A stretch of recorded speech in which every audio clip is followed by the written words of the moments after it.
Welcome to our kitchen.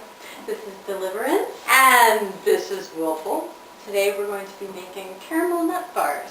for your holiday pleasure. First thing, we take one 16-ounce bag of roasted salted almonds. We're going to roast these in an oven that's set to 350. Thank you, Deliverance. You're welcome, Willful.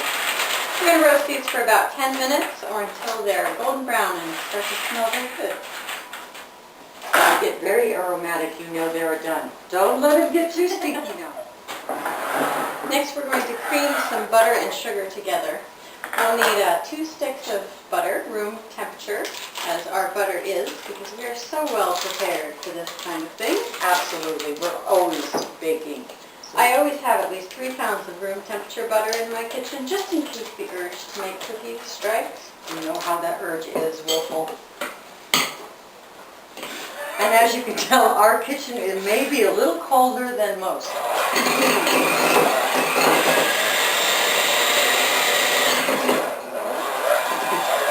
What we're adding there is 3/4 cup of light brown sugar. And now we are going to mix in our flour and a pinch of salt. Here we have 2½ cups of all-purpose flour into the bowl. And just a pinch of salt. And you want to kind of keep it low in the beginning so you're not throwing the flour all over the kitchen. That would be bad. That would be very bad. Now, as you can see, we've mixed our flour in with our butter and sugar mixture. And it looks like very coarse crumbs. But this will pack down very nicely into a bottom crust for our caramel nut bars. So we're going to go ahead and add this to our prepared pans that have been greased and lined with parchment paper. I'm going to add a quantity to that pan and to a smaller one as well.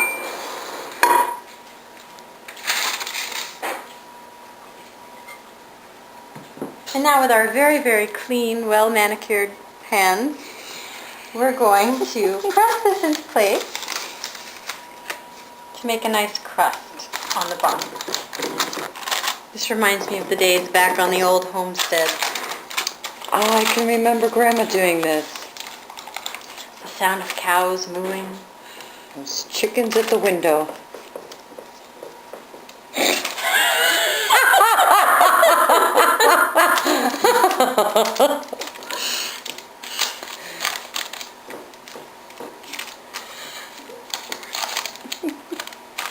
All right, that should do it, Deliverance.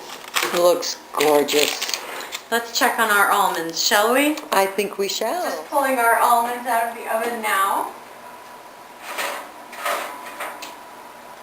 Oh, and they smell wonderful. As you can see, these are slightly brown. They're very aromatic, but not burnt in any way, which is perfect. So we're going to just allow these to cool before we chop some of them up. Now we're going to bake our crust for approximately 12 minutes in a 350-degree oven. There, all ready. Take a good look at that. Look how beautiful. It smells good too, all that brown sugar in there. Golden brown. Golden brown. You set it right over here. I'll whip up something to go on top of that wonderful crust.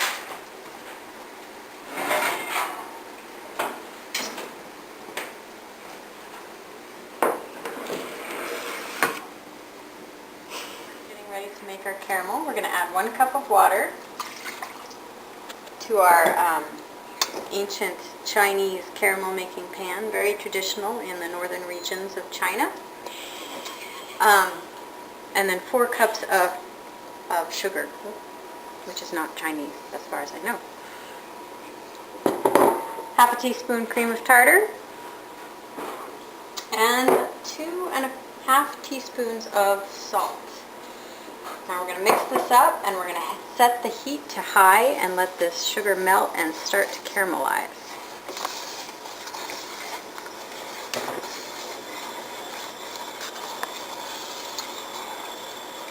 Now when your caramel reaches 300 degrees on the candy thermometer, that's called the hard crack stage, you should lower your heat, continue to let it caramelize until it turns a dark caramel like this. Nice and brown. Now we're going to go ahead and stand well back, and we're going to add our butter.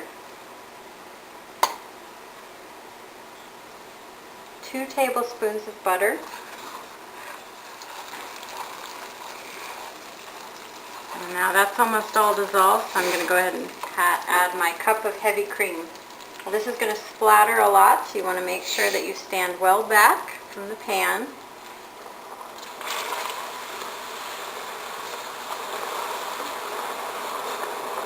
Wow, Willful, look at that thing go!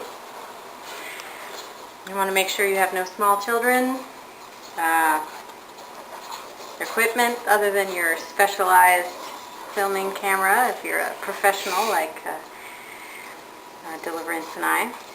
And that'll settle down nicely. Now this is still very, very hot, so you don't want to try to taste this at all.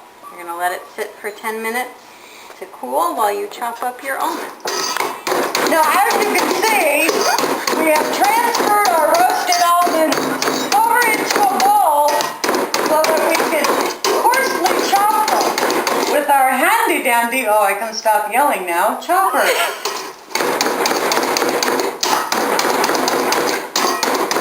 Now Deliverance, tell them the history of this chopper. It's been in our family for many, many generations.